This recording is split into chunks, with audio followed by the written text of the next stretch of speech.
Bonjour et bienvenue pour ce 16e rendez-vous de la recherche pour l'autonomie que vous propose la CNSA. Je suis le journaliste qui va vous accompagner tout au long de ce moment. Merci d'être fidèle à ce programme qui permet d'éclairer à la fois des grands travaux de recherche et puis leurs implications sur les politiques publiques en matière d'autonomie.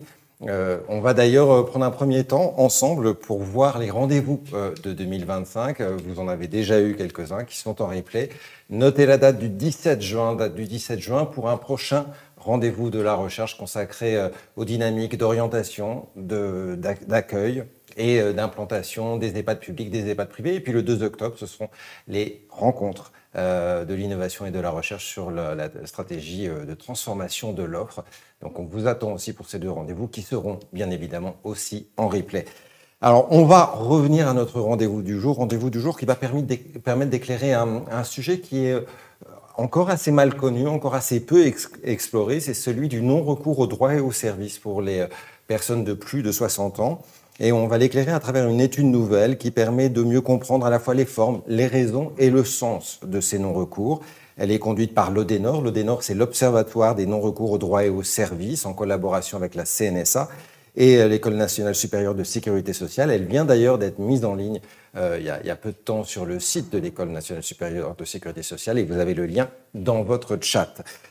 Pour en parler, pour évoquer la manière dont ce phénomène implique les politiques publiques, la manière aussi dont les acteurs de ces politiques publiques peuvent adresser ces enjeux de non-recours, on a trois invités exceptionnels avec nous. Je vais vous les présenter tout de suite.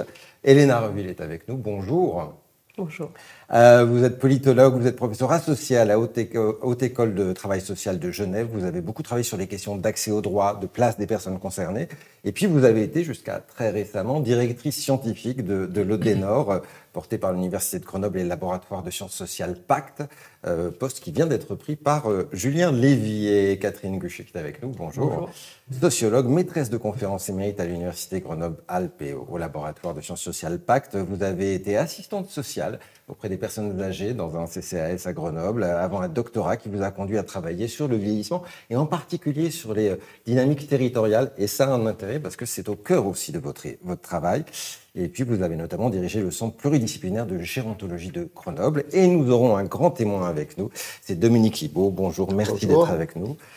Directeur de l'École nationale supérieure de sécurité sociale, président du Haut Conseil du financement de la protection sociale, ainsi que du comité d'orientation et de suivi du service départemental de l'autonomie qui doit se déployer d'ici l'année prochaine dans les différents départements. Vous êtes aussi bien sûr connu comme l'auteur de rapports fondateurs sur le grand âge et sur le service public territorial de l'autonomie, celui-là même qui préfigure le SPDA dont nous parlerons tout à l'heure.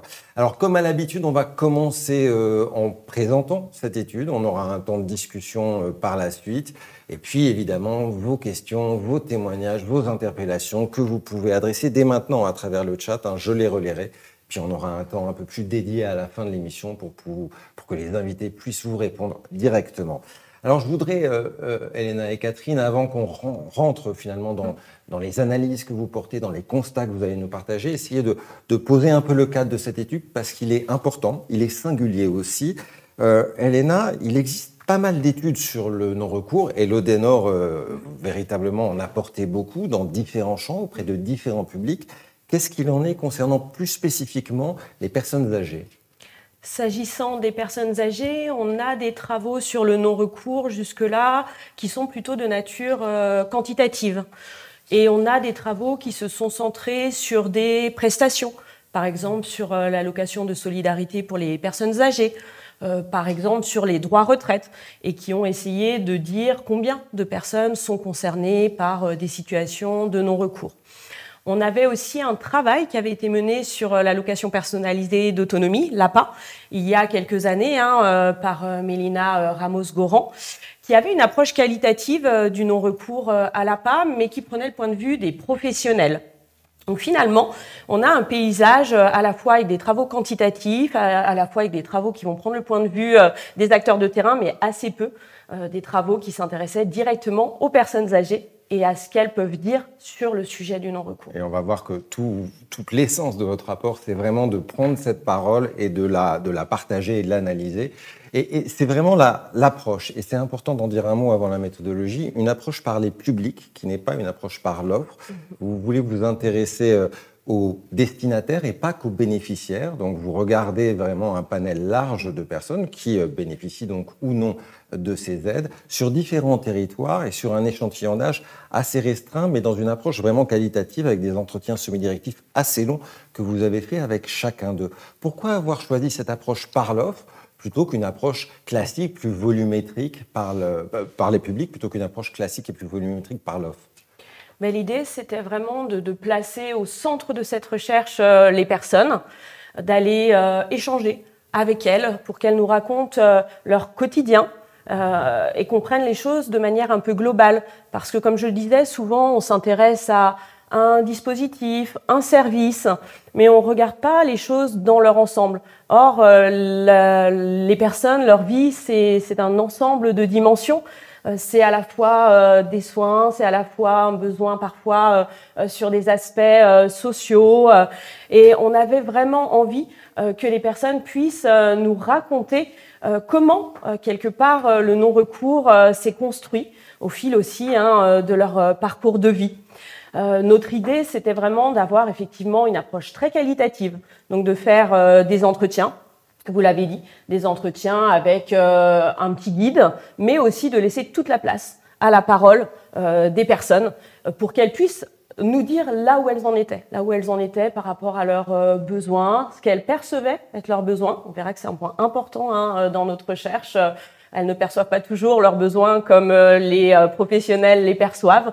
Donc que les personnes puissent nous parler de ça, puissent nous parler aussi de leurs difficultés, de ce qu'elles pensaient être leurs difficultés, et après les amener sur la question de l'offre.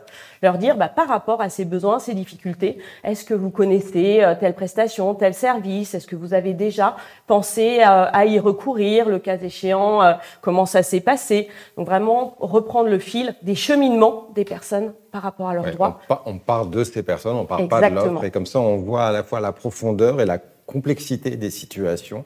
Un mot sur la méthodologie elle-même avec vous, Catherine. Alors, il y a 4 territoires un peu de recherche sur lesquels vous êtes allés. 59, si je ne me trompe pas, 59 entretiens que vous avez fait avec des personnes, parfois seules, parfois d'ailleurs en couple, parfois accompagnées, des entretiens semi-directifs. Comment est-ce que vous avez choisi et les territoires, et c'est important pour vous, et aussi ces personnes que vous avez interviewées? Alors, juste en complément de ce que vient de dire Elena, il me semble important de souligner qu'on s'est vraiment positionné dans une approche inductive, c'est-à-dire qu'on a pris le risque de se laisser un peu déporter de notre objet central pour être à l'écoute, bien sûr, de ce que les personnes pouvaient indiquer en termes de besoins, mais aussi en termes d'attente. Et c'est important de pouvoir dissocier les deux, parce que la question du recours à une offre est parfois problématique lorsqu'elle ne s'inscrit pas dans le champ des attentes des personnes. Pour ce qui est du choix des territoires, nous avons des travaux antécédents concernant le vieillissement, les formes et le sens du vieillir, qui ont montré que ces formes et sens du vieillir varient fortement selon la morphologie à la fois géographique mais aussi sociale des territoires. Donc nous avons voulu essayer de voir si dans des territoires divers, quant à leurs caractéristiques géographiques, d'enclavement, climatique, etc., le non-recours s'exprimait de manière différente. Nous avons choisi principalement des territoires sur le même département, mais avec des caractéristiques diverses, des territoires de montagne, territoires urbains et couronnes périurbaines. Et puis, nous avons voulu aussi aller regarder ce qui pouvait changer lorsqu'on était sur un autre département, puisque les politiques de l'autonomie sont principalement portées au niveau départemental. Donc, l'hypothèse sous-jacente était de voir si, selon les politiques départementales, il pouvait y avoir des formes diverses de non-recours. Et sur les personnes, alors c'est 15 personnes à peu près par territoire que vous avez interrogées, personnes de plus de 60 ans qui ne sont pas en résidence. À partir de là, comment vous les avez recrutées ? Alors, le recrutement a été divers selon les territoires. Il y a un ancrage du côté des acteurs locaux. Elena l'évoquait tout à l'heure, qui nous a permis d'accéder, par exemple, au fichier appelé fichier canicule, qui recense les personnes en situation de vulnérabilité lors des épisodes de canicule. Donc, dans certaines communes, on a pu, par le biais de ces fichiers, par des tirages au sort effectués sur ces fichiers, accéder à un panel de personnes supposées fragiles. L'étude montre qu'elles ne le sont pas forcément toutes de la même façon. Sur d'autres territoires, parce que ces dispositifs n'existent pas, on a privilégié le contact par des acteurs locaux, notamment des acteurs qui portent les services d'aide et de soutien à domicile, la DMR par exemple, l'association d'aide à domicile en milieu rural. Et puis enfin, on a également complété ces approches-là par des approches plus ethnographiques, on pourrait dire, c'est-à-dire qu'on est allé faire de l'observation sur les différents territoires. On a repéré quels étaient les lieux de rassemblement, de convivialité, les temps de marché, les temps de réunion des clubs, par exemple, du troisième âge. Et on est allé rencontrer des personnes dans ces lieux-là, en essayant de trouver des personnes qui étaient tout à fait favorables à un entretien. Ce qui nous a vraiment permis d'entrer dans cette démarche qu'évoquait Elena tout à l'heure, de ne pas rentrer dans la recherche par la question de l'offre, mais par les personnes et leur trajectoire. Oui, une vraie approche par les publics, ouverte, en prenant en compte vraiment cette diversité. Vous nous mettez en appétit, alors je vous laisse et la parole et la zapette, si je puis dire, pour nous présenter en 20 minutes un peu vos travaux, puis on en discute après. Merci. Alors, vous l'avez compris, notre approche, elle était avant tout compréhensive. Mais au fil de la collecte du matériau, on s'est rendu compte qu'on avait des informations d'une richesse assez incroyable et qui nous permettait quelque part d'envisager une estimation du non-recours au sein de notre panel. Donc on va commencer par vous partager quelques éléments chiffrés, à prendre avec toute la prudence de chiffres construits à partir d'une enquête qualitative. Quand on regarde un petit peu dans notre corpus, on se rend compte qu'on a du non-recours dans plus de 2 situations sur 3. On voit qu'on a des chiffres un tout petit peu plus élevés dans 2 territoires. Dans ces territoires, Catherine le redira peut-être, on a des personnes qui ont des parcours de vie peut-être un petit peu plus chaotiques. Il y a des fragilités antérieures au vieillissement peut-être plus prégnantes. Ça, c'est quelque chose sur quoi on va revenir dans notre présentation. Mais globalement, ce qu'on remarque dans tous nos territoires, c'est qu'on a un non-recours qu'on peut qualifier de partiel.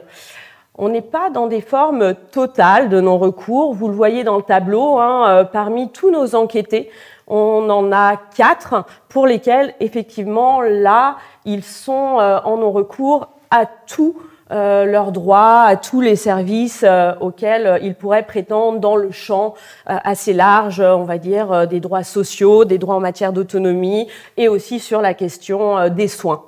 Mais pour les autres personnes, 34 d'entre elles, on parle effectivement d'un mélange de recours et de non-recours. Et c'est en ça que notre approche déjà est intéressante parce qu'elle nous permet de dire, finalement, on parle souvent d'un phénomène invisible. Or là, on se dit, ces personnes, quelque part, elles sont là, elles sont connues de certains services parce qu'elles bénéficient d'une partie de leurs droits. Donc un non-recours plutôt partiel, donc qui ne porte pas sur l'ensemble des droits et services auxquels les personnes peuvent prétendre. Il nous semble que c'est un constat important. Peut-être s'arrêter quand même quelques instants sur un verbatim qui concerne une situation de non-recours total, parce que ce qui nous a peut-être marqué aussi toutes les deux, c'est que les 4 situations de non-recours total, ce sont des situations de personnes qui sont en couple. Et donc, on a ce couple dans le territoire C, 87 ans pour madame, 90 pour monsieur, et qui nous dit, madame nous dit, il nous semble que quand on est 2, l'autre réglera le problème. C'est peut-être vraiment un optimisme délirant et stupide, mais quand je suis tombée en parlant à son mari, tu as appelé les pompiers. Et on trouve intéressant ce verbatim parce qu'il est quand même assez en écho de ce que nous ont dit les autres couples qui se sentaient quelque part protégés par la conjugalité et qui pouvaient aussi avoir des craintes par rapport au fait de se tourner vers certains services, la peur d'être séparés, la peur effectivement qu'on ne leur propose que des solutions qui ne pouvaient concerner madame ou monsieur puisqu'ils avaient un niveau de problèmes de santé notamment qui étaient tout à fait différenciés. Donc intéressant quand même de noter ce point d'un non-recours total pour des couples, sinon plutôt ce non-recours qu'on a appelé partiel. Ce qui est intéressant aussi de regarder avec ce corpus qui est très dense et dans lequel, en effet, on a exploré largement le rapport à la fois des personnes avec les soins dont elles ont besoin, avec les droits sociaux, donc peut-être plutôt, on va parler de minima sociaux, la question aussi du droit au logement, et puis tout ce qui se joue dans le rapport au droit plutôt en matière d'autonomie. On voit bien que dans ces domaines-là, on a des formes de non-recours qui sont très différentes les unes des autres. Parce que derrière le non-recours dans ces différents domaines, il y a des motifs explicatifs sous-jacents qui ne sont pas de même nature. Du coup, dans la suite de cette présentation, on va plutôt se centrer sur la question des droits et des services de soutien à l'autonomie. Dans le rapport dont vous avez parlé, il y a beaucoup d'autres choses sur la question des soins et des minima sociaux. Mais là, peut-être zoomons effectivement sur ce que les personnes nous ont dit du recours, non-recours aux offres en matière d'autonomie. On voit dans ce sujet-là un non-recours à la fois primaire par ce qu'on va appeler du non-concernement. Donc le non-recours primaire, c'est des personnes qui, effectivement, ne demandent pas du tout pour différentes raisons. Et la non-demande, c'est vraiment l'idée que c'est pas tellement qu'elles ne peuvent pas accéder ou qu'il y a des obstacles, mais c'est surtout qu'il y a vraiment des raisons pour lesquelles les personnes ne veulent pas de l'offre qui est proposée. Ça rejoint notamment des travaux aussi Catherine avait peut-être fait, qui parlaient de non-adhésion. Donc il y a vraiment cette idée quelque part, le non-concernement. C'est un chercheur, Benjamin Vielle, qui en avait parlé pour les jeunes dans d'autres travaux. Il disait c'est un peu un mélange quelque part de non-intérêt pour l'offre, telle que les personnes se la représentent, et de méconnaissance de cette offre. Donc là, on est vraiment dans ce cas-là, des personnes qui nous ont raconté qu'elles ne veulent pas de certains droits, qu'elles ne veulent pas recourir à certains services, parce que quelque part, ça irait à l'encontre de la manière dont elles ont toujours fait les choses. Ça irait à l'encontre, effectivement, du fait que, quelque part, les personnes ont envie de maintenir leur identité telle qu'elle est, de pouvoir continuer à se débrouiller par elles-mêmes. Il y a des logiques familiales aussi, Catherine y reviendra, dans tout ça. Les personnes âgées ne décident pas toutes seules, pour une partie de celles qu'on a rencontrées. Il y a l'idée aussi de ne pas faire venir chez soi des intervenants extérieurs parce que ça va peut-être ne pas se caler correctement par rapport à des habitudes, par rapport à des horaires, toutes choses qui sont extrêmement importantes pour les personnes qu'on a rencontrées.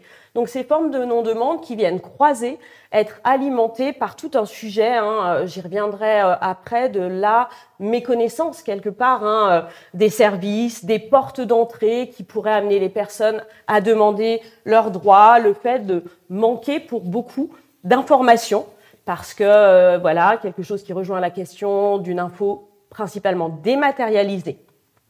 Donc un non-recours effectivement primaire, par non-demande, non-concernement. Et puis ce qui nous a frappé, c'est aussi qu'on est dans des formes de non-recours, si on s'appuie sur les typologies, qu'on peut qualifier de secondaires.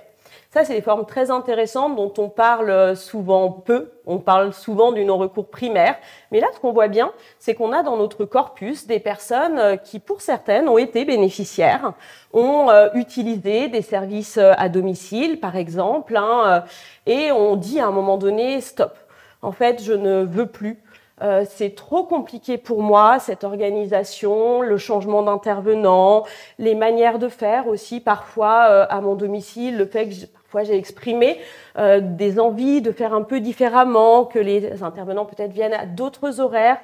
Et voilà, peut-être que ça n'a pas été suffisamment entendu. Non-recours aussi secondaire, des personnes qui avaient demandé il y a quelques années, pensant effectivement pouvoir être peut-être bénéficiaire de l'allocation personnalisée d'autonomie, de l'APA, et à qui on avait dit, en fait non, vous ne pouvez pas bénéficier, et des personnes qui n'osent plus redemander. peut-être juste s'arrêter quelques instants sur un verbatim qui est intéressant à cet égard. C'est celui de Madame A.L., 90 ans, dans le territoire C, qui nous dit qu'elle avait essayé d'obtenir l'APA il y a quelques années. Oui, j'avais demandé, il y a 1 an, 2 ans, une assistante sociale est venue et elle me dit « Non, pour vous, pas d'APA, je ne vous donne pas parce que vous êtes trop indépendante. » Terminé. Ça a été terminé, rien à dire. Maintenant, j'y vois plus. Elle a entre-temps eu un déchirement au niveau de la rétine, donc elle a beaucoup perdu en capacité visuelle, mais dans sa tête, c'est clair, en fait, elle ne se retournera pas vers une demande d'APA. Et c'est intéressant parce que là, on voit à quel point parfois certains mots qui peuvent être employés avec bienveillance, avec aussi cette idée de soutenir la personne dans le fait qu'elle est encore capable, mais là, la personne l'a vraiment entendu comme le fait, en fait, peut-être que je me suis trompée dans la manière d'appréhender mes besoins. Et donc, je suis plus sûre, en fait, d'être légitime à redemander quelque chose. Puis, effectivement, la personne avait par ailleurs un souvenir assez vague de comment elle s'y était prise pour demander l'APA et en fait, elle ne savait même plus à quelle porte elle devait frapper. Et ça, c'est intéressant parce que ça rejoint vraiment des choses qu'on a vues chez d'autres personnes qu'on a rencontrées dans cette enquête. On va zoomer quelques instants sur ce qu'on a appelé les enjeux territoriaux. Toutes les dimensions relatives au territoire sur lesquelles on a investigué qui viennent jouer dans le non-recours. Ce qu'on peut dire, Catherine le disait tout à l'heure, c'est qu'on a un cadre national commun par rapport au service de l'autonomie, mais finalement, sur chaque territoire, il y a une organisation propre. Il y a parfois des acteurs municipaux qui ont la délégation pour intervenir auprès de publics âgés qui sont dans telle tranche d'âge. Voilà. Donc, il y a finalement des organisations qui sont un peu protéiformes, et ça, on le voit vraiment dans nos 4 territoires. Dans 2 de nos territoires, on a finalement assez peu en fait, de services, mais parce que c'est des territoires ruraux, c'est des territoires peu denses.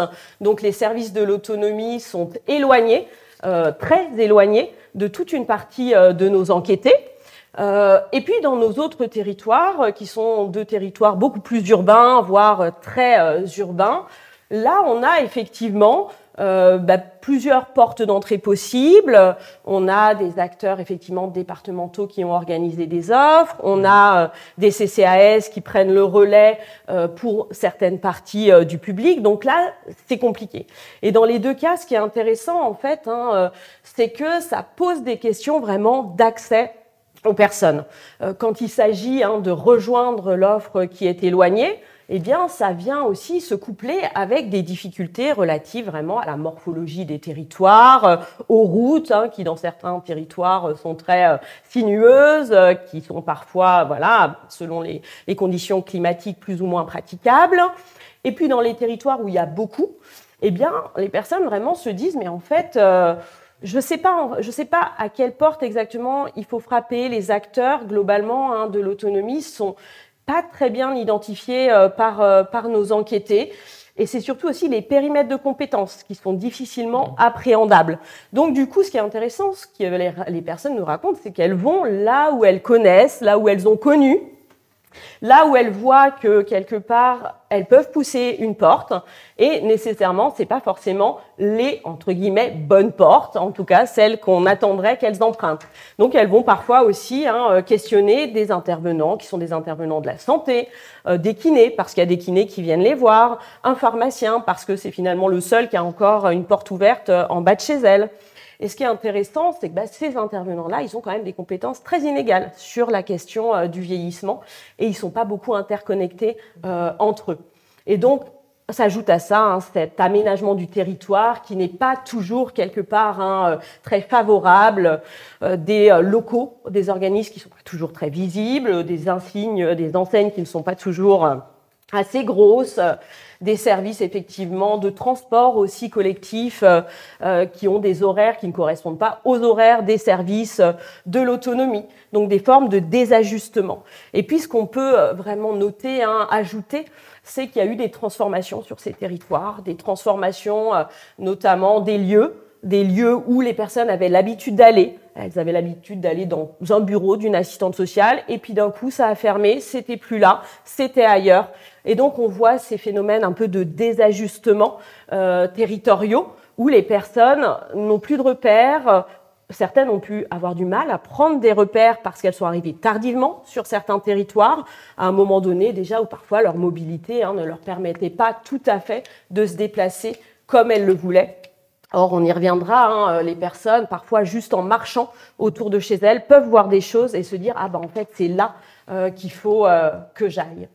On peut s'arrêter quelques instants sur ce verbatim où une personne nous dit à une époque, tout était beaucoup plus facile, j'allais au bureau, là, maintenant tout est lointain, tout est compliqué, on a perdu cette notion de proximité. Peut-être en quelques mots dire qu'il y a un enjeu qui est transversal à nos différents territoires. Là, on était vraiment sur la question des particularités territoriales. Si on reprend les choses de manière transversale, il y a vraiment cette question de la dématérialisation. Dans notre corpus, on a une majorité de personnes qui ne savent pas ou qui ne veulent pas utiliser l'informatique ou Internet ou qui s'en servent uniquement pour des interactions avec leurs proches ou pour des sujets qui sont liés vraiment à la culture, à leurs loisirs, faire des mots croisés, faire du Scrabble, ce genre de choses. Et du coup, dans ce contexte où on a beaucoup dématérialisé la diffusion de l'information, il y a toute une partie des personnes qui, en fait, ne sont plus exposées à des informations. Donc, l'accès à l'information n'est plus garanti. Et ce qu'on voit vraiment dans ce contexte où on disait tout à l'heure, parfois se projeter dans son propre vieillissement, c'est difficile. Faire ce chemin un peu symbolique dans ses besoins de personnes vieilles, c'est compliqué.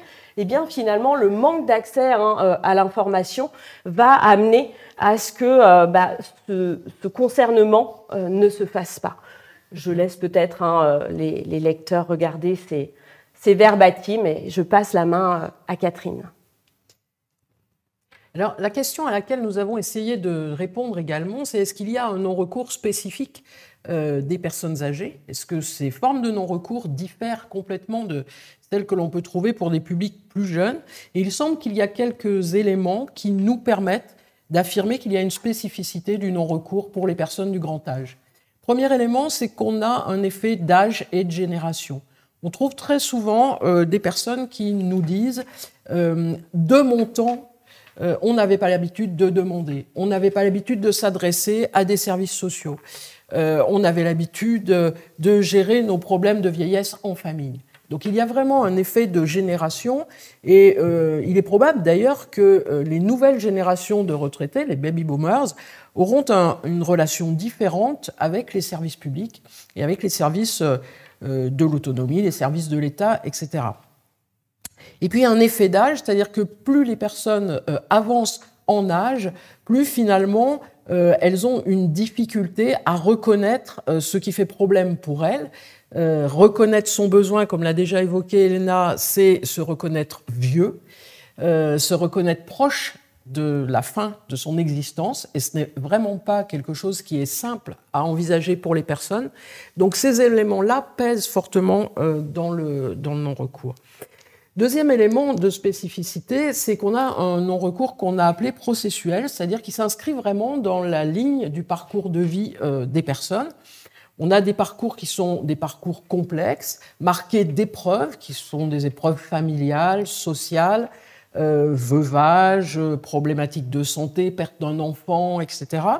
Et qu'à chacune de ces épreuves, c'est comme s'il y avait finalement une sorte d'affaiblissement de la capacité propre des individus à se tourner vers autrui pour trouver de l'aide ou pour trouver une réponse aux questions qu'on se pose. Ces parcours de vie peuvent être marqués aussi par des migrations, on l'a vu dans certains territoires, et on a ainsi des parcours de vie qu'on peut qualifier de discontinus.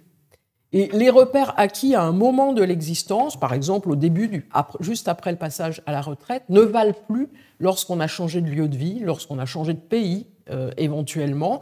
Et il est alors difficile pour les personnes de trouver l'énergie pour se refaire un ensemble de repères sur lesquels elles vont s'appuyer lorsqu'elles vont être concernées par des problèmes de perte d'autonomie. On a également pu observer que ces phénomènes de non-recours sont vraiment très liés à ce qu'on appelait une fatigue de vivre, et également au phénomène de déprise qui a été mis en évidence par des collègues toulousains, Serge Clément, Marcel Drull, Jean Montovani, et puis ensuite par Vincent Karadec à Lille. C'est-à-dire ce phénomène qui consiste à réaménager son existence en fonction d'un principe d'économie des forces et en fonction de ce qui fait le plus sens. Donc il y a cette tension entre vouloir continuer à demeurer le même, à conserver le sens de son existence, tout en n'étant plus en capacité de maintenir exactement les mêmes activités. Et ça va nécessiter pour les personnes de faire des choix. Et le choix de se soigner, par exemple, n'est pas toujours un choix primordial pour les personnes. Ce qui peut être le plus essentiel, ça va être le choix de garder le lien avec sa famille, avec ses petits-enfants ou autres. On a vu aussi dans les entretiens que certaines personnes étaient complètement à l'aise et complètement informées sur les ressources locales en termes de culture, les bibliothèques notamment, les musées, etc., mais qu'en revanche, elles ne faisaient aucun effort, entre guillemets, pour s'intéresser aux ressources sociales, médico-sociales sur le registre de l'autonomie. Et on voit bien que pour les personnes vieillissantes, l'enjeu, c'est vraiment un enjeu de continuité identitaire. Dans toutes les transactions identitaires que les personnes sont amenées à faire en vieillissant, s'adapter à la transformation de son image, s'adapter aux pertes de ses capacités cognitives, physiques, sensorielles et autres. Malgré tout, l'enjeu, c'est de pouvoir continuer à maintenir qui on est, à demeurer le même à travers toutes ces transformations.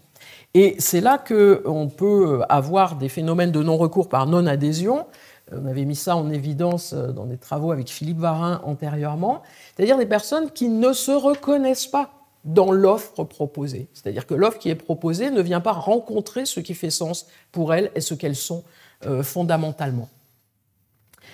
Alors ici, sur ce verbatim, qui va finir par arriver, le voilà, on voit la question des épreuves. Cette personne qui a 89 ans sur le territoire A raconte comment au fil de son existence, elle a perdu son premier mari, puis son deuxième mari, et qu'au fil de ces épreuves, elle a progressivement lâché prise, et qu'elle ne trouve plus à l'heure actuelle les ressources nécessaires pour faire face aux difficultés qu'elle peut rencontrer, et qu'aller rechercher l'information sur le service de l'autonomie, c'est trop compliqué pour elle, elle n'en a plus l'énergie. Donc on voit bien comment on est là dans ce qu'on a appelé le non-recours processuel, d'une perte de prise sur le monde qui s'effectue au fil du temps. On a aussi, pour les personnes que nous avons rencontrées, des enjeux culturels et de solidarité dans le non-recours. J'ai évoqué tout à l'heure la migration. Nous avons eu la chance de rencontrer sur notamment l'un des territoires, mais aussi sur d'autres, des personnes qui ont vécu des parcours de migration, qui sont issus d'autres pays, de Turquie, du Portugal, d'Espagne, d'Afrique du Nord, et pour qui le rapport à la vieillesse n'est pas le même que celui qu'on peut avoir dans des pays très industrialisés ou comme les pays occidentaux, ou comme la France, tout simplement. Et donc, pour ces personnes-là, la prise en charge de la vieillesse, elle ne se peut pas se concevoir de la même façon que pour les autres personnes. La dimension familiale est la première qui est mobilisée. On va d'abord s'appuyer, lorsqu'on a la chance d'avoir un environnement familial, sur les ressources familiales. Et dans le verbatim suivant, que vous verrez tout à l'heure, on voit très bien comment cette famille, elle est dans un fonctionnement qui consiste à s'organiser autour des parents vieillissants. Ce qui peut être à la fois une chance, mais qui peut être aussi à la fois un obstacle, parce que c'est la perte d'une chance de s'ouvrir sur des services compétents qui vont analyser la situation différemment. Mais si on souligne ces éléments-là, c'est pour pointer que le côté un peu normé des services de soutien à l'autonomie qui sont proposés ne sont pas toujours adéquats dans des situations où la culture d'origine n'est pas la même. Donc les familles plus ou moins soutenantes qui peuvent aussi parfois générer des fonctionnements en huis clos dans lesquels on s'oppose ou on redoute l'intervention d'un tiers et donc qui va obliger les personnes âgées finalement à rester sous l'emprise, certaines emprises familiales avec des situations dont parfois on s'est demandé si on n'était pas à la limite de situations de maltraitance parce que le non-recours à des services extérieurs constituait une perte de chance pour les personnes âgées. On voit également que selon les territoires, eh bien, les supports, les soutiens pour l'accès aux services d'autonomie sont très différents. La question des réseaux de voisinage est aussi une question importante, parce que ce qui ressort très nettement, c'est que l'accès aux services de l'autonomie est un accès qui est souvent médiatisé. Médiatisé par la famille, médiatisé par un proche, médiatisé par un professionnel, c'est rarement un accès direct. Et donc lorsque ces réseaux sont moindres ou lorsqu'ils ne sont pas performants ou moins compétents, eh bien, c'est le recours à ces services qui est alors problématique. Et le non-recours est très nettement majoré dans des situations d'isolement et de solitude. Un autre point qui nous a paru important, c'est la question de la fragilité. Et comment on peut considérer les situations que nous avons rencontrées en dehors d'une approche de simple fragilité gériatrique, c'est-à-dire des composantes médicales de la fragilité qui sont généralement bien appréhendées par les professionnels, déclin des fonctions, la perte d'énergie, les douleurs chroniques, pathologies, etc. Mais il y a aussi des composantes sociales de la fragilité. J'ai parlé de l'isolement, de la solitude, mais on peut noter aussi les conditions de logement qui vont rendre le recours difficile. Je pense à cette dame au 3e étage sans ascenseur alors qu'elle est sous oxygène. Bon, descendre pour accéder à un service devient alors très compliqué. Et puis le rapport à la lecture, à l'écriture, au numérique, qui sont aussi parfois problématiques et qui vont être un obstacle. On a beaucoup de personnes qui disent « j'ai reçu un courrier mais je n'ai rien compris, je l'ai laissé ». Voilà. Donc ça aussi, ce sont des éléments qui vont peser dans le non-recours. On a déjà évoqué la question de l'importance de l'environnement, mais je voudrais juste faire une incise pour évoquer ce que les Québécois appellent l'indice de défavorisation sociale, c'est-à-dire comment l'environnement de la personne peut être soutenant ou non dans l'accès aux droits ou dans l'accès aux services qui pourraient l'aider dans sa vie difficile.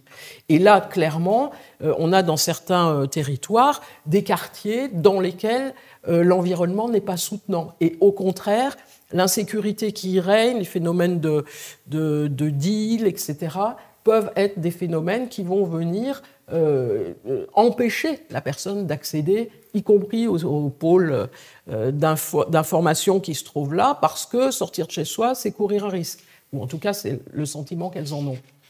On voit bien à travers ça et à travers ce que vous portez là, les différentes dimensions que vous posez véritablement de cette dimension gériatrique, cette dimension sociale et cette trajectoire de vie. Et que le non-recours est vraiment l'ensemble de ces différents aspects. Ça appelle, vous voyez à travers cette enquête grille de défavorisation, aussi à repenser les outils. Je voudrais qu'on en discute un petit peu et voir comment on peut poser justement les choses. Quelles conclusions aussi vous avez pu porter, on reviendra là-dessus un peu sur les modalités un peu d'intervention par rapport à ces constats que vous portez. Je voudrais rebondir peut-être d'un mot avec Dominique Libaud avant de revenir un peu sur ces derniers aspects, sur l'appréciation, le ressenti que vous avez de ce travail de recherche, qui a été un travail que vous avez demandé à la base un petit peu. En quoi est-ce qu'il était pour vous important dans le champ des politiques publiques sur le sujet? Bon, je suis très heureux de ce travail. Je remercie beaucoup les auteurs, que je trouve que c'est un très, très joli travail sur ces sujets du vieillissement. Les sujets du vieillissement, plus globalement, c'est un sujet quand même fondamental pour la population française, d'abord, premier sujet. Et ensuite, deuxième sujet, on a des droits sociaux qui sont quand même forts en France, avec des limites, on peut toujours et tout ça. Mais enfin, grosso modo, on dépense beaucoup d'argent. Et c'est ce paradoxe qui nous interpelle tous, qui sommes acteurs des politiques sociales depuis des années. ce sujet du non-recours, c'est-à-dire que une partie des personnes, et peut-être parmi celles qui auraient le plus besoin, ne recourent pas au droit. Et donc, d'un côté, on peut avoir des abus de notre système, faut pas le cacher. Donc, quelquefois, on dépense mal par des abus, et en même temps, on a ce sujet du non-recours. Ces deux éléments, il me semble qu'on doit travailler dessus pour que notre dépense collective sur ces sujets soit plus efficiente, et aussi pour redonner confiance encore plus à nos concitoyens dans ce système collectif, effectivement, dans lequel on met de l'argent et qui doit être le mieux utilisé possible. Donc le non-recours, c'est important, et notamment, je pense à tout ce qui est de la prévention de l'aggravation de la situation des personnes, enfin, qu'elle soit sanitaire ou sociale. Derrière, on pourrait dire, oui, mais si on travaille beaucoup sur le non-recours, on va dépenser plus. Moi, je ne pense pas du tout. Je pense que plus on intervient tôt, plus on a des chances de préserver les capacités des personnes et de pouvoir diminuer la dépense publique, par exemple en évitant des recours à l'hôpital, aux urgences, etc., qui sont un des drames de notre système. Mais si on ne travaille pas beaucoup là-dessus, on va avoir on a déjà des sujets, on va avoir de plus en plus des gros sujets. Ça, c'est le sujet sur le travail lui-même. Ce que vous en avez entendu et ce que vous en avez lu, puisque vous avez lu le rapport aussi, qu'est-ce qui vous... très rapidement, quel est votre rapport étonnement? Qu'est-ce qui vous surprend le plus, vous qui connaissez même très bien cette thématique? Alors, pour être franc, il y a des éléments qui m'ont plutôt conforté, notamment lorsque le rapport évoque la complexité de l'approche où sont les offres, et quels que soient un peu les territoires, même si on voit qu'il peut y avoir des variantes et que néanmoins, quand on s'organise un peu mieux sur certains territoires, ça a quand même des incidences. Mais on a ce sujet assez majeur donc de l'approche de l'offre. Ça m'a conforté aussi, évidemment, dans le lien sanitaire-social, cette nécessité d'appréhender la personne dans sa globalité pour comprendre les sujets, que c'est multifactoriel, comme on dit, voilà, c'est son parcours de vie, etc. Bon. Donc ça, je pense que ça m'a conforté. Là où j'ai peut-être été plus étonné, ou en tout cas, c'est des choses auxquelles je n'avais pas forcément pensé. D'abord, c'est le fait que la solidarité familiale ou la présence familiale, ça peut quand même avoir des effets un peu ambivalents, alors qu'on penserait tous, et vous l'évoquez aussi, il ne s'agit pas de dire que l'isolement est un sujet évidemment majeur, mais solidarité familiale ne veut pas dire nécessairement que ça favorise toujours. Ça, je pense que ça, effectivement, je n'avais pas tout à fait identifié ça. Puis donc ce que vous évoquez, le renoncement donc par processus, et ça, je trouve ça très intéressant aussi d'évoquer ces parcours de vie, et puis ce fait que effectivement les accidents de la vie peuvent amener petit à petit, et donc à travers ça, cette réponse à cette question, oui, il y a des éléments particuliers du non-recours au grand âge, et ça, je trouve ça évidemment très intéressant. L'étude, votre travail assez impressionnant, et à la fois un champ de constat assez impressionnant, puis aussi l'ouverture de pistes d'action, on reviendra d'abord, mais d'un mot sur les constats qui sont posés. Il y a deux choses qui reviennent. Il y a cette offre, et vous l'avez bien dit, territorialement, elle est pas toujours lisible, elle n'est pas toujours perçue comme accessible. Du coup, on se retrouve à aller voir le kiné, on se retrouve à aller voir le pharmacien, et à lui dire comment je fais. C'est le périmètre, et le périmètre de marchabilité, vous le dites un peu, c'est là où je vais m'enseigner là où je peux aller, où je peux marcher, parfois conduire mais pas toujours, et donc finalement parfois certains renomment, d'ailleurs ils mettent le nom de la rue pour appeler le CCAS, le CCAS ne sait pas faire, ou ils renomment les choses. Quel constat vous faites justement, et comment vous partagez ce constat sur la difficulté de lisibilité et d'accessibilité de l'offre qui pourtant est riche? Eh bien, mais j'anticipe sur une question future, ça met en évidence la nécessité que les acteurs travaillent mieux ensemble sur un territoire, tout bêtement. On est victime des silos. Chacun pense bien faire dans son domaine, mais si on ne travaille pas à cette visibilité globale sur un territoire, on va on n'y arrive pas. Voilà, c'est aussi simple que ça. Et c'est un des enjeux du service public départemental d'autonomie, évidemment, de travailler sur ce sujet. C'est un constat fondamental. On a beau avoir des offres, s'il n'y a pas une forme de cohérence et de mise en relais de ces offres. Et ensuite, c'est pas si simple. Une fois qu'on a dit ça, il y a plein de questions très intéressantes. La dénomination des lieux, c'est évoqué. Les gens s'y perdent quelquefois, ne comprennent pas. Donc, tout simplement, comment on nomme bien les choses. Je pense que c'est un sujet vraiment très important. Ensuite, je pense qu'il est sans doute impossible d'avoir ce qu'on appellerait un guichet unique de proximité partout, tout ça. En revanche, comment le fait d'avoir un accueil qui vous permet de vous orienter, de vous guider. Donc ça, c'est super important. Je pense qu'on y reviendra peut-être dans les conclusions. Mais comment, effectivement, donc tous les acteurs doivent sentir que leur responsabilité, c'est pas de rendre ma petite prestation dans mon coin, mais je suis acteur d'un parcours. Je suis acteur de cette autonomie de la personne, de cette demande de la personne qui veut continuer à être acteur de sa vie et qui veut continuer à vivre comme elle l'entend, mais qui a besoin d'être accompagnée. Donc c'est ça un enjeu extrêmement fort pourquoi on doit bouger les services publics qui entourent la personne au jour d'aujourd'hui. Et l'autre point qui est souligné, c'est ce qui est censé résoudre ça, qui est la dématérialisation. Vous la condamnez pas pour ce qu'elle est, vous dites qu'elle n'est pas toujours bien adressée, pas toujours bien accompagnée, et que finalement, elle peut devenir, là encore, un facteur d'exclusion ou de distanciation, tout du moins. Oui, enfin, là, ça, si je peux pas, l'étude conforte plutôt ce que, malheureusement, enfin, on pense, mais qui est mis en évidence de façon très claire sur ces personnes très âgées.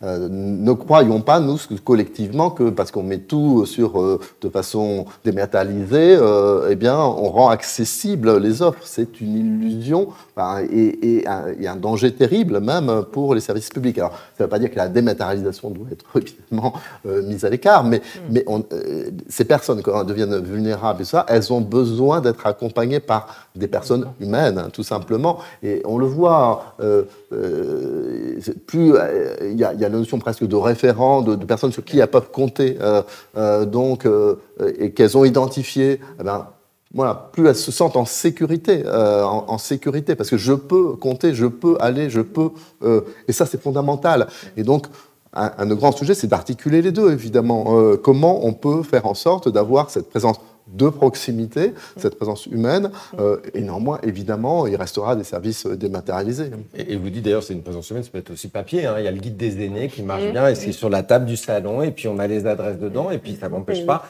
si on le veut, d'aller derrière sur d'autres aspects. Je voudrais qu'on voit avec vous justement comment on peut passer à l'action à partir de ces choses-là. Quel constat vous avez tiré de votre étude sur la manière dont justement on peut faire évoluer l'offre, ou on pourrait à partir de ces constats-là. Je vous laisse nous en parler rapidement.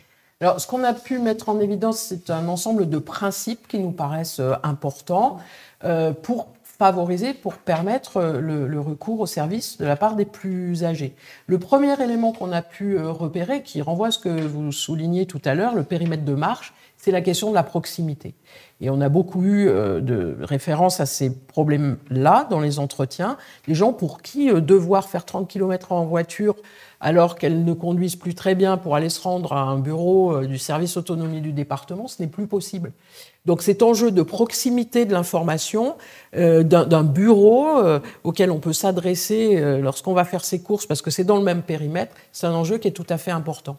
La question de la visibilité, Dominique Libaud évoquait à l'instant le nom, la manière dont on nomme ces services. Il y a évidemment le nom, mais il y a aussi leur visibilité. Comment, sur l'espace public, on peut repérer le lieu et on peut ainsi y accéder de manière presque par inadvertance. Enfin, je passe devant et je vois l'enseigne. Et je me dis, tiens, c'est là que je pourrais venir ensuite demander des informations.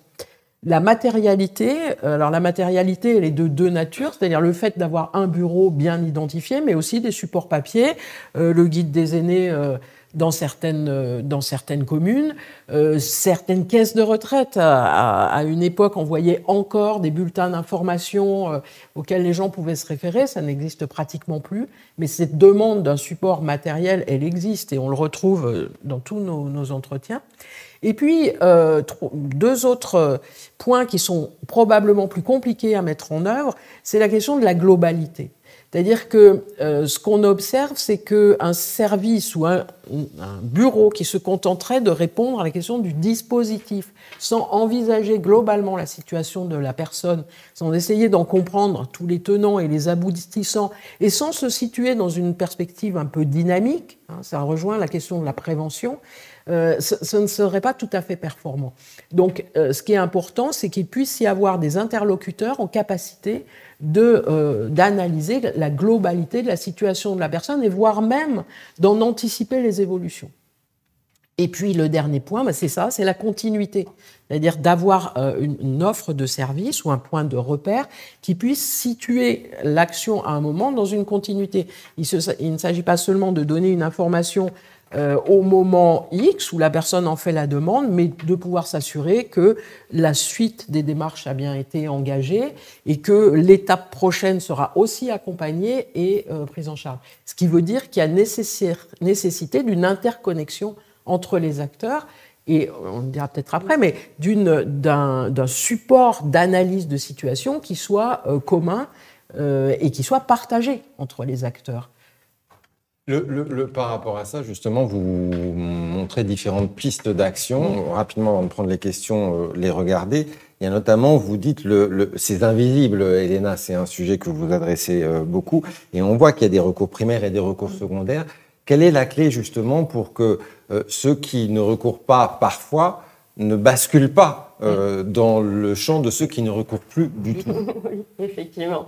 Oui, il y a ce que dit Catherine, le fait qu'à partir du moment où on a repérer une situation où on l'a eu en main en tant que professionnel, se re-questionner en fait sur cette situation, peut-être plus tard avoir cette forme de suivi, de proactivité vers la personne à différents moments aussi de son processus de vieillissement. Donc ce qui nous semble important en termes d'enjeux, c'est vraiment d'inverser quelque part l'initiative de la prise de contact. C'est que ce soit les intervenants qui prennent contact avec les personnes, en tout cas, qui, parfois en sortant aussi des murs de l'institution, ce qu'on a beaucoup vu sur certains de nos terrains, c'est des professionnels, des éducateurs, des médiateurs qui vont au contact des personnes là où elles sont. Et ça, effectivement, c'est précieux parce que c'est peut-être le point de départ de ce qui va permettre qu'ensuite il y ait une intermédiation entre l'offre et la demande. Du coup, il y a vraiment cette idée aussi, et ça rejoint ce que vous disiez, qu'il y a des demandes qui s'expriment en fait, pas au bon endroit, on l'a dit, et en fait, il faut encore une fois les attraper. Donc c'est cette idée, on en parle beaucoup actuellement en France dans pas mal de politiques publiques, de l'accueil inconditionnel des demandes, et puis ensuite de les réorienter, de se passer le relais, mais de manière protégée quelque part. Il ne s'agit pas de dire à la personne c'est là-bas et c'est parti. Vraiment, on voit aussi dans certains de nos entretiens, sur certains territoires, vous le disiez, Monsieur Libaud, quand ce passage de relais entre acteurs s'est bien passé, pour les personnes, même si la situation était très compliquée, ça a été d'abord un problème de santé, ça a été une assistante sociale dans un hôpital qui a passé le relais à une assistante sociale du département, qui a passé le relais à un éducateur, qui a accompagné la personne jusqu'au moment où tout était à peu près en place. Et là, on sent qu'il y a quelque chose effectivement qui entoure la personne et où ça permet vraiment à la personne aussi de se sentir complètement entendue et considérée. Il y a un enjeu de compétence pour vous aussi Exactement. à développer. Vous appelez ça la compétence gérontologique. De quoi il s'agit et en quoi est-ce un enjeu clé? Oui, c'est un enjeu parce que ce qu'on a vu aussi, c'est vraiment des professionnels, des bénévoles aussi, plein de bonne volonté, mais qui parfois connaissent le vieillissement de manière très intuitive et puis connaissent du vieillissement la partie plutôt médicale et donc ne prennent pas nécessairement suffisamment en compte toutes les considérations autour du vieillissement, ce dont parlait Catherine aussi, ces phénomènes de déprise. Qu'est-ce que c'est effectivement que ces questionnements très existentiels de cette dernière période de la vie? Peut-être que Catherine, tu veux aussi dire deux mots sur cette question de cette compétence qui nous a semblé parfois peut-être pas suffisamment étayée Ce qui est intéressant, c'est que vous montrez qu'il y a plein d'endroits. Il y a des espaces aînés, il y a des cellules géantes qui l'ont en fait, mais elle n'est pas adressée, ce qui rejoint cette idée de guichet intégré que vous aviez. Je voudrais peut-être, parce qu'il nous reste peu de minutes, un peu à prendre la réaction de Dominique Libault et justement sur ce que va être le service départemental par rapport à ce que peut être le développement de ce type de compétences gérontologiques. On le voit qu'elle est importante pour adresser la personne, aussi peut-être pour évaluer un certain nombre d'outils en intégrant les différents types de fragilité, les différentes dimensions que vous appelez de vos voeux. Est-ce qu'il y a là-dessus finalement des axes qui vont rejoindre un peu le travail et ce que va pouvoir apporter ce service départemental? En tout cas, cette étude, avec d'autres, nous incite à voir les conditions pour lesquelles demain ce travail en commun des acteurs qui est nécessaire et appelé de nos voeux et qui doit être la matrice du service public départemental d'autonomie, à quelles conditions ça peut bien fonctionner et avoir les résultats qu'on veut. Et une des conditions, c'est effectivement les questions de formation, notamment des personnels d'accueil. Et c'est vraiment pas du tout... ils font un travail très compliqué et difficile, quelquefois. Mais c'est vrai qu'un certain nombre d'entre eux manquent de cette approche gérontologique, de ce partage avec des lieux, comme vous le dites, effectivement, qui existent et qui ont cette compétence. Et donc, de toute évidence, il faut avoir des façons d'appréhender des formations interprofessionnelles, des formations d'accueil. Et je dis ça, c'est vraiment des choses qui n'existent pas au jour d'aujourd'hui. Ça a l'air de rien quand on dit ça, mais des formations partagées entre différents acteurs d'accueil, le jour où on y arrivera, c'est une petite révolution. Mais je pense que oui, c'est tout à fait indispensable. On évoquait souvent, on évoquait à plusieurs reprises entre nous le cas de figure, et vraiment, je pense vraiment que les mises en place en service, c'est très utile et très bien, mais effectivement, d'une personne qu'on laisse debout, donc une personne âgée, le seul fait, effectivement, que dans beaucoup de lieux d'accueil, on laisse ces personnes debout, des personnes âgées. C'est pas compliqué de comprendre qu'effectivement, qu'à partir d'un certain âge, on a peut-être besoin de s'asseoir, on a déjà fait le trajet pour venir, on peut être fatigué, on peut stresser. Eh bien, ce n'est pas le cas aujourd'hui dans beaucoup de lieux d'accueil en France. Je voudrais prendre les minutes qui nous restent pour répondre rapidement aux questions qui affluent sur ma petite tablette, dont que je vois arriver. Il y a une question sur l'automaticité des droits. Vous en parlez un tout petit peu d'ailleurs. Est-ce que la portabilité, l'attribution de droits automatiques peut être une solution au non-recours? Quelle articulation avec le consentement? Moi, je pense que j'ai du mal à imaginer l'automaticité des droits en matière d'autonomie, parce qu'on est tellement dans des situations qui sont singulières, avec des étapes différentes de la perte d'autonomie, que je ne vois pas bien comment ça pourrait se déclencher comme ça, dans la mesure où on doit évaluer d'une certaine manière ce qu'est la perte d'autonomie de la personne à un moment donné. Donc, en revanche, qu'il y ait une automaticité du premier contact pour ouvrir quelque chose qui serait un dossier, qui serait susceptible ensuite d'évolution, ça me paraîtrait intéressant. Si je peux compléter, effectivement, je crois beaucoup effectivement à la gestion partagée du parcours, grosso modo, il faudrait qu'on y arrive. Et deuxièmement, sur les droits eux-mêmes, oui, je pense que l'automaticité, on n'y est pas, et je ne suis pas sûr que ça soit souhaitable, mais en revanche, éviter les redites de demandes d'informations, notamment sur revenus et plein d'autres éléments, on peut progresser énormément. Il y a une réforme très intéressante actuellement du côté sécurité sociale qui est la mise en œuvre de ce qu'on appelle la solidarité à la source du côté des CAF. Moi, je pense qu'il faudrait une étape ultérieure où ces systèmes où les administrations échangent des données pour éviter à la personne de leur demander, ça arrive un jour aux personnes handicapées et personnes âgées, et gérées par les collectivités locales. Et pour l'instant, on n'y est pas. Et ça, je pense que ce serait une grande étape pour simplifier la vie des personnes et favoriser l'accès et le maintien des droits. Dans le même ordre, plus ou moins, une question à votre attention, Dominique Libault. Pour favoriser le non-recours, ne faudrait-il pas mieux limiter l'offre et arrêter de créer de nouvelles équipes, de nouveaux dispositifs? Même les professionnels ont du mal à s'y retrouver. Le SPDA en serait plus efficace, en serait plus pertinent. peut-être que dans justement le fait de travailler ensemble sur un territoire, tous les acteurs, on va s'apercevoir qu'il y a des doublons, des redondances et qu'on peut mieux s'organiser. Et moi, je pense que c'est tout à fait possible. Mais c'est vraiment un travail qu'on doit être fait sur un territoire parce que, enfin, on le voit dans ce type de travail. Enfin, les territoires, ils sont différents. Ils sont différents géographiquement, ils sont dans leur histoire. Donc, c'est très difficile. Enfin, je ne crois pas à une vision normative d'en haut sur un tel sujet. Mais donner des marges de manœuvre au territoire pour dire, mais faites ensemble. Moi, je connais des territoires, par exemple, où il y a vraiment des lieux uniques de proximité, où le département et l'ARS et les caisses de sécu sont entendus, enfin, où c'est vraiment des lieux quasiment uniques. Ben oui, c'est mieux. C'est mieux quand on trouve tout au même endroit, ce qu'on appelait le CLIC, ce qu'on appelait la Maya, ce qu'on appelait le 360, etc. Tout y est. Donc, on n'a pas à chercher, puisque c'est bien identifié, tout ça. Donc, si on peut aller vers ça, oui, ça serait bien. Ouais. Non, mais un petit rebond. Là, on parle des lieux, mais je pense aussi qu'il y a la question du domicile quand même par rapport à ce public d'intervenants qui ont repéré dans notre panel des difficultés chez des personnes parce qu'ils ont été chez elles, en fait. Donc voilà, c'était juste pour dire, il y a la question des lieux, du guichet intégré, mais il y a aussi peut-être à repenser cette place du domicile pour ce public-là en particulier. Et vous dites, il y a des personnes âgées qui aimeraient avoir une visite par an pour les aider avec, ouvrez les guillemets, les papiers. Parce que c'est pas seulement aider avec les papiers, mais il nous est arrivé très souvent dans les entretiens d'avoir des gens nous disant « vous nous faites penser à des choses auxquelles on n'aurait pas pensé seul ». C'est-à-dire comment on va se débrouiller quand on ne pourra plus faire ceci ou on ne pourra plus aller chez le commerçant, etc. Donc c'était aussi une demande d'une visite annuelle pour la question des droits, mais aussi pour réfléchir à la suite de son vieillissement. C'était ça la question qui était... Deux dernières questions qui arrivent. Une sur la fabrique dans les territoires. Quel type de non-recours spécifique avez-vous le plus souvent observé dans les milieux ruraux, dans les exploitations agricoles?